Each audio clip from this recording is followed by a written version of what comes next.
ഇവർ മമ്മൂട്ടിയോ മോഹൻലാലോ ആണോ ഈ രേണുസുതി? മുടക്കമില്ലാതെ കൊടുക്കണം. രേണുസുതി എന്ന് പറയുന്ന വ്യക്തി മമ്മൂട്ടിയോ മോഹൻലാലോ അല്ലെങ്കിൽ കേരളം അറിയപ്പെടുന്ന ഒരു ആക്ട്രസ്സായിട്ട് ജീവിക്കുന്ന ഒരാളായിട്ടാണെന്ന് എനിക്ക് ഫീൽ ചെയ്യുന്നില്ല. അങ്ങനെയുള്ള ഒരാളെ എൻ്റെ അടുത്ത് വന്ന് താമസിച്ചെങ്കിൽ തീർച്ചയായിട്ടും അവരെ ആരാധിക്കുന്ന ആരാധകരായിട്ടുള്ളവർ എന്നോട് വന്ന് പറയാം, ബിഷപ്പ് ഈ മമ്മൂട്ടി സാറിന്റെ വീടിനടുത്ത്, മോഹൻലാൽ സാറിന്റെ വീടിനടുത്ത് ഒരു പ്ലോട്ട് ഞങ്ങൾക്ക് ഇന്ന വിലയ്ക്ക് തരണമെന്ന് പറഞ്ഞാൽ ഞാൻ കൊടുക്കാം. ഒരിക്കൽ പോലും രേണുസുതിയുടെ നെയ്ബർഹുഡ് ആകാൻ വരാൻ ഒരാൾ ഇഷ്ടപ്പെടുമെന്ന് ഞാൻ വിശ്വസിക്കുന്നില്ല എന്ന് തന്നെ കൊടുത്തോളുക. അതിൽ കൂടുതൽ എനിക്കൊന്നും പറയാനായിട്ടില്ല. അതെ, അന്ന് അത് ഓൺലൈൻ മീഡിയ ചോദിക്കുമ്പോൾ അത് ഇറലവന്റ് ആണ്.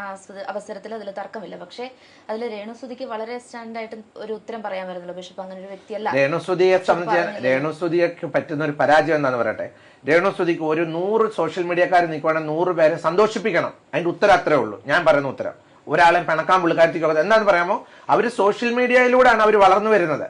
സോഷ്യൽ മീഡിയ താരമായിട്ട് അവർ അറിയപ്പെടുന്നത്. നോബൽ ഫിലിപ്പ് ബിഷപ്പിനെ സോഷ്യൽ മീഡിയ താരമായിട്ടല്ല അറിയുന്നത്. എനിക്ക് സോഷ്യൽ മീഡിയ താരമാകുകയും വേണ്ട. എന്നെ നിങ്ങൾ കല്ലെറിയുവോ ചീത്ത വിളിക്കുകയോ ഒക്കെ ചെയ്തോ, ഞാനത് കേൾക്കാൻ റെഡിയാ. പക്ഷെ ഒരു കാര്യം, അർഹതപ്പെട്ട കാര്യത്തിൽ എന്നെ ചീത്ത വിളിക്കണം.